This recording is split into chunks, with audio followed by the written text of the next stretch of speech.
What is the backstory to Rocket League? That's a secret. Okay, what about the world that they exist in? What about it? Is it on Earth? Possibly. Okay, what about the cars? Are they RC sized? No one knows. Are they bigger than RC size? Are they people sized? I cannot confirm or deny that. Are they bigger than people sized? No one knows.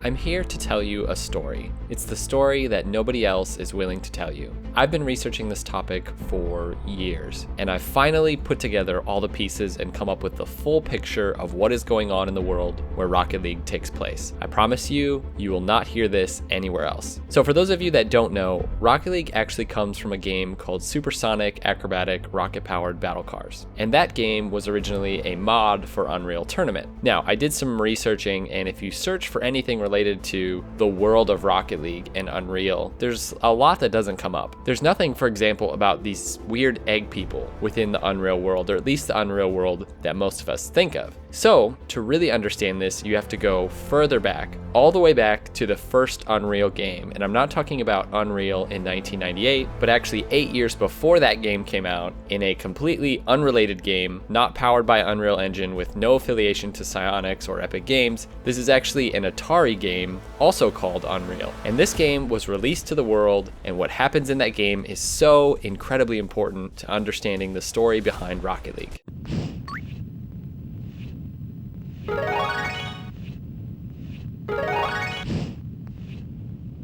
Now, you might be wondering, how does this game tell us anything about Rocket League? Well, here's how. A creator being called Sleeper sent his servant Fragor to Unreal to create life with some life-giving eggs. Fragor was hit by a comet and fell on Unreal, releasing chaotic forces on the planet, while the elements were separated or mixed in uncontrollable ways. The eggs formed life on the planet. Forces of evil dominated the elements, while the evil polymorph, who has the form of a floating, flaming head, became absolute master.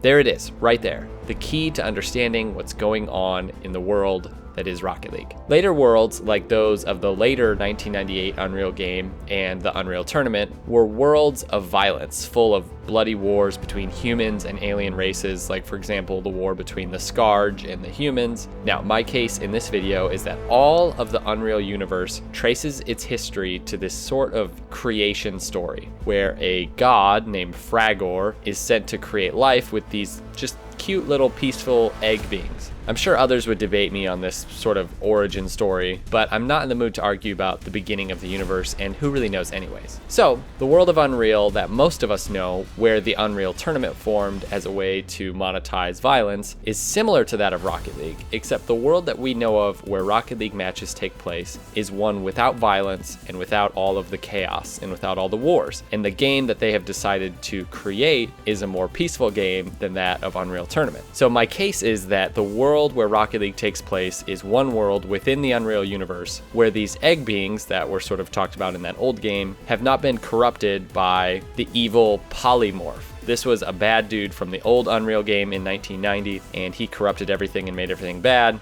and he's never been able to reach this world, so it's a world without all of that violence. Now, what about all these different maps? How can Starbase Arc and Farmstead both be a part of the same world? One looks like it's in like outer space and the other looks like it's on Earth. I've thought about this for a long time, and I believe that the different maps don't actually signify different worlds, but rather one world throughout all the different millennium, all very different as time goes on. All of these maps sort of signify different time periods where the world is very different, but it's a world where they're holding on to this one tradition of playing Rocket League no matter what.